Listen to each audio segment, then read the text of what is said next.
something inside so strong. I know that I can make it, though you're doing me wrong, so wrong. The convening of this leadership summit has the potential to reshape and redefine the environmental movement. The United Church of Christ Commission for Racial Justice is pleased to sponsor this historic leadership summit.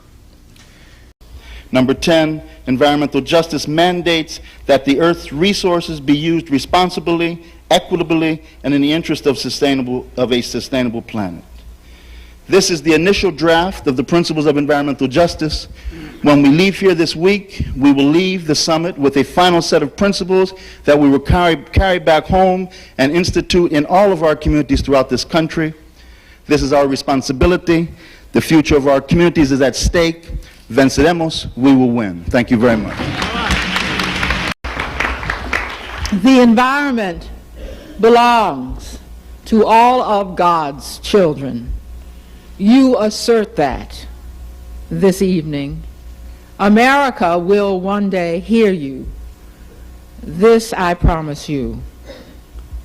This one member of Congress means to make sure that the Congress of the United States hears your call.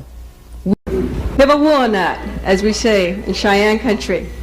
I'm Gail Small.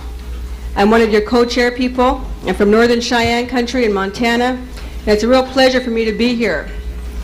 Our gathering this morning is to build upon yesterday's strong beginning. Today we hope to begin building a multiracial and multicultural environmental justice movement by discerning, recovering, and seeking ways to act upon our historical and cultural roots with respect to our environment. I think it's important that whatever we do in the area of environment, we have to attach some action to it. It's not enough to talk about it, right? Yes. When we read Rachel Carson's book, and the farm workers came and told us, you know, the farmer I work for uses DDT, we filed a lawsuit on him. And when we signed those first contracts that covered close to 100,000 farm workers, we said you have to ban DDT. And we won't sign the contract until you do. So we had banned DDT maybe 6 or 7 years before the government did.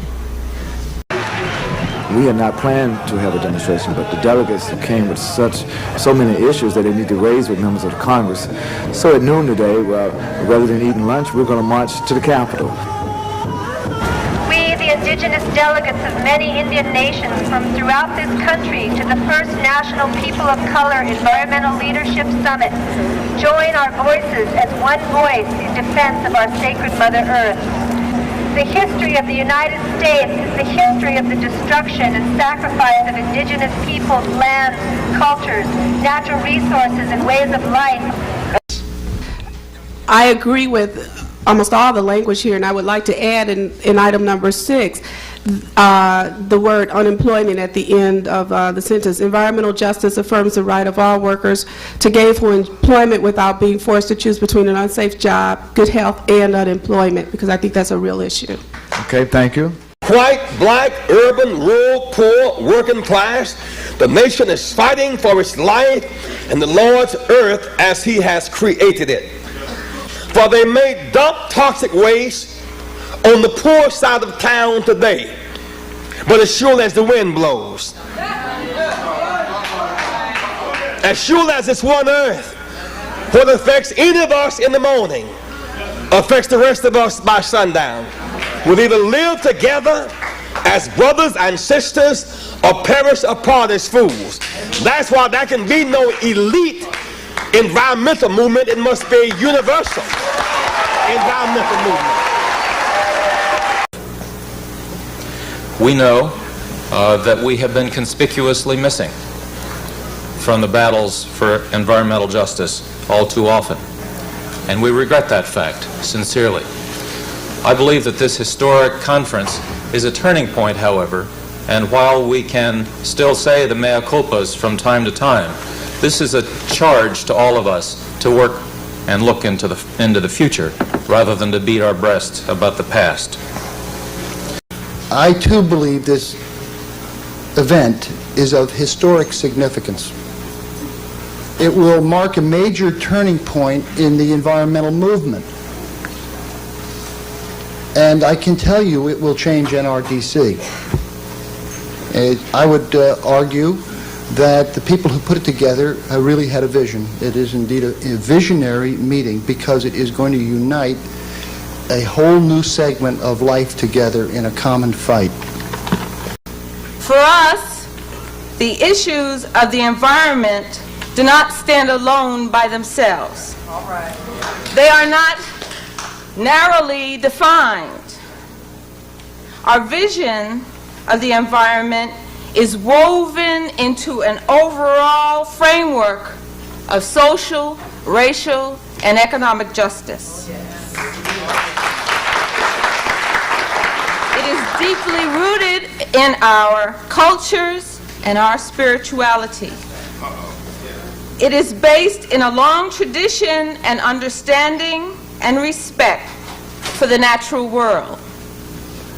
The environment for us is where we live, where we work, and where we play.